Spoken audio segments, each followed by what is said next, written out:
मस्साजोग प्रकरणातील आरोपींच्या बेहिशेबी मालमत्तांची चौकशी करण्यासाठी ईडीची एंट्री होऊ शकते असं बोललं जात आहे। वाल्मिक कराड यांच्याशी संबंधित ज्योती मंगल जाधव यांच्या नावावर कोट्यवधींचे ऑफिस स्पेस, बायकोच्या नावावर उच्चभ्रू सोसायटीत कर थकबाकी असलेले 2 फ्लॅट्स, केजमध्ये मिळालेलं वाईन शॉप परवान्याचं ना हरकत प्रमाणपत्र, हे सगळं आता SITच्या रडारवर आहे।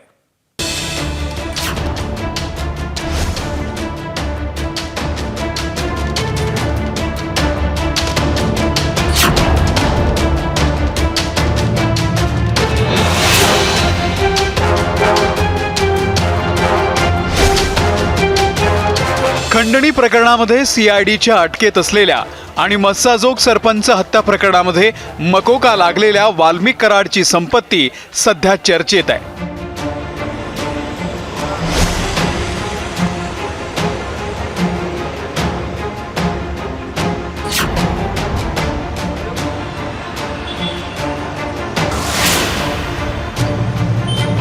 या संपत्तीमुळेच कराडला एका मागोमाग एक धक्के बसायला सुरुवात झाली आहे। पुण्यातल्या फर्ग्युसन महाविद्यालयाच्या समोर काम सुरू असलेली ही इमारत पूर्ण होण्याच्या आधीच चर्चेत आली आहे। याचं कारण आहे वाल्मिक कराडशी संबंधित ज्योती मंगल जाधव यांच्या नावे या इमारतीत 2 ऑफिस स्पेसेस खरेदी करण्यात आलेल्या आहेत।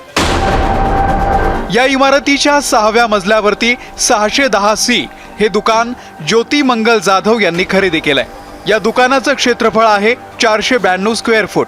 त्याचबरोबर 200 चौरस फुटाची बाल्कनी आणि कार पार्किंग देखील खरेदी करण्यात आली आहे। याच मजल्यावरील 611C या क्रमांकाची ऑफिस स्पेस देखील ज्योती जाधव यांच्या नावे खरेदी करण्यात आली आहे। या दुसऱ्या ऑफिस स्पेसचं क्षेत्रफळ आहे 582 चौरस फूट। यासोबतच 86 चौरस फुटाची बाल्कनी आणि पार्किंग स्पेस देखील खरेदी करण्यात आली आहे। ईडीच्या नोटिसीची तारीख सुद्धा मी काढून आणली। एन्फोर्समेंट डायरेक्टरी दिल्लीची नोटीस आली। ती का नोटीस आली? आणि आकाने माल बी काय कमी नाही जमावला। एक शॉप असं काढताय, 7 शॉप आकाने बुक केलेत। 7 एका शॉपची किंमत आहे 5 कोटी रुपये।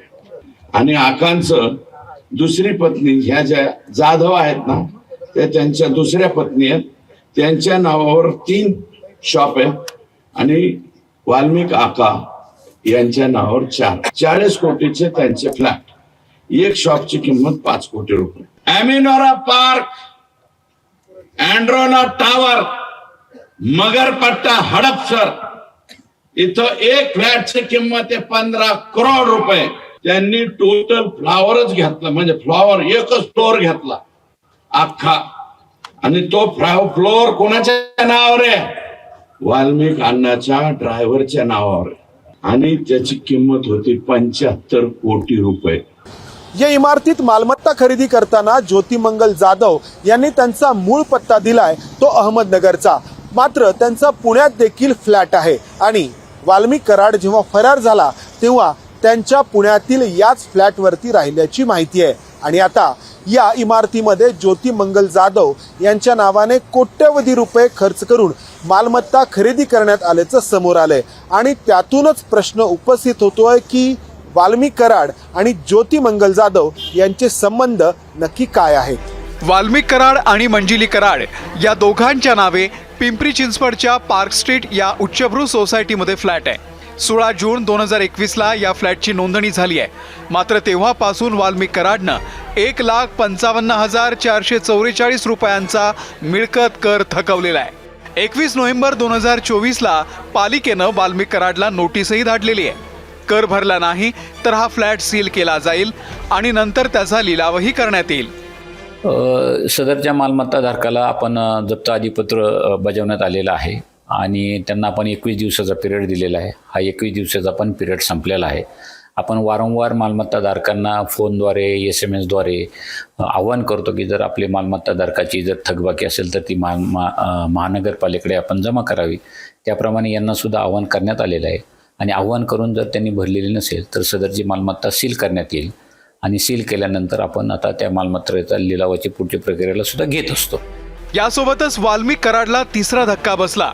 केज नगर पंचायतीनं वाल्मिक कराडला वाईन शॉप सुरू करण्यासाठी दिलेलं ना हरकत प्रमाणपत्र रद्द केलंय. हे वाईन शॉप विकत घेताना केज नगर पंचायतकडून बेकायदेशीरपणे ना हरकत प्रमाणपत्र घेतल्याचा आरोप खासदार बजरंग सोनावणे यांनी केला होता. लोकांनी मला निवडूनच त्यासाठी दिले. इथलं अवैध धंदे, गुटखा, मटका, रेती सगळं काढणार, जिल्ह्यातलं काही ठेवणार नाही. चाहे काही हो, माझं मी कुठली भेणार नाही. उद्या काय व्हायचं ते होईल मला माहीत नाही, पण मला एकच माहिती आहे की इथला आमचा जिल्हा स्वच्छ करण्यासाठी मी झगडणार. संपत्ती कोणत्या गुन्ह्यातून कमावली आहे हे तपासायचं म्हणून कोर्टामध्ये वाल्मिक कराडची पोलीस कस्टडी मागितलेली होती. तोच धागा पकडून खासदार सुप्रिया सुळे यांनी काही प्रश्न विचारलेले आहेत. मला प्रश्न विचारायचा सरकारला की अकाउंट जे सील केले, हे किती अकाउंट सील केलेत पहिलं, आणि त्याच्यात पैसे किती आहेत ह्याची काहीच माहिती आपल्याकडे येत नाही. हे जर एक्स्टॉर्शन असेल, जे सरकार मान्य करतंय, FIR सांगतंय की त्याच्यात एक्स्टॉर्शन आहे, तर जर एक्स्टॉर्शन झालं असेल तर ईडी का ह्याच्यात लागत नाही आहे? विष्णू चाटे नावाचे जे कोणी आहेत, ते तुमच्या चॅनलवरच मी पाहते, त्यांचा फोन मिसिंग आहे. असा कसा फोन मिसिंग आहे? खंडणीला विरोध केला म्हणून संतोष देशमुख यांची हत्या झाली का याचा तपास SIT करतेय. अशा वेळी खंडणीचा आरोप असलेल्या वाल्मिक कराडशी संबंधित एक संपत्तीचे तपशील समोर येत आहेत. ही संपत्ती कोणत्या मार्गाने कमवली याचं उत्तर मिळालं तर एकट्या वाल्मिक कराडपुरतं न थांबता महाराष्ट्राच्या गावागावात असलेल्या सर्वपक्षीय आकांक्षा मुसक्या आवळणं हे कठीण नसेल. मंदार गोंजारी, ABP माझा, पुणे. ABP माझा, उघडा डोळे बघा नीट.